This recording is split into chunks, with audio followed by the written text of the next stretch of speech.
فمن كان يرجو لقاء ربه فليعمل عملا صالحا ولا يشرك بعبادة ربه أحدا۔ سورہ الکاف آیت نمبر 110 میں اللہ تبارک و تعالی ارشاد فرما رہے ہیں کہ جو شخص اپنے رب سے ملاقات کی امید رکھتا ہے یعنی یقین رکھتا ہے تو اس کے لیے لازم ہے کہ وہ نیک صالح اعمال کرے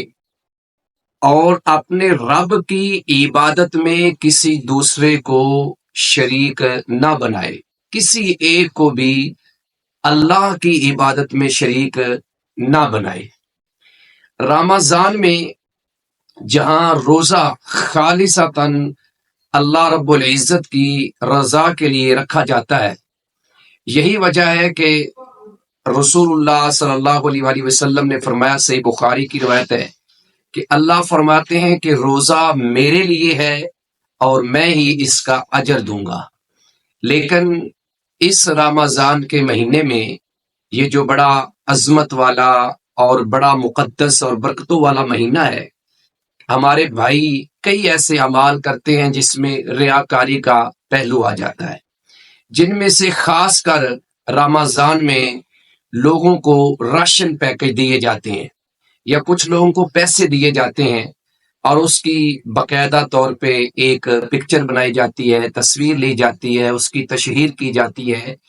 تو گویا صدقہ کرنا یہ ایک عبادت ہے۔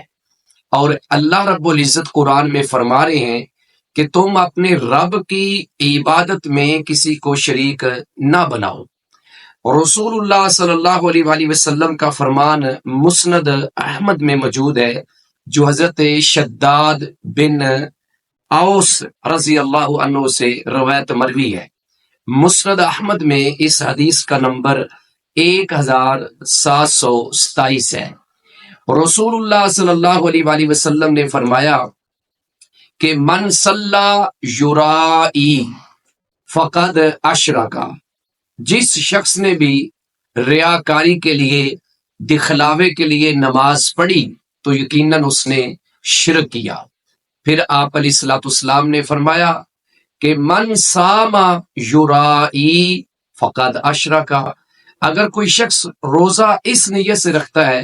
کہ لوگوں کو پتہ چلے کہ میں روزے دار ہوں، لوگوں کو دکھلانے کے لیے یا لوگوں کو بتانے کے لیے روزہ رکھتا ہے، تو وہ بندہ بھی شرک کرتا ہے۔ پھر نبی کریم صلی اللہ علیہ وآلہ وسلم نے فرمایا من تصدق یرائی فقد اشرکا، جو شخص صدقہ خیرات کرتا ہے اس نیت سے کہ لوگوں کو پتہ چل جائے، ریاکاری کرتا ہے، سیلفیاں بناتا ہے، تصویریں بناتا ہے، فوٹو سیشن ہوتا ہے غریب کی مدد کرتے ہوئے، فرمایا کہ وہ اللہ کے ساتھ شرک کرتا ہے۔ لہذا ہم اپنے رمضان کو، اپنے روزے کو، اپنی عبادات کو، اپنے نوافل کو، رات کے قیام کو اور دعاؤں کو خالص اللہ کے لیے کریں، اور اس شرک سے جس کا عام لوگوں کو پتہ نہیں ہے، ہم اس شرک سے بچ جائیں۔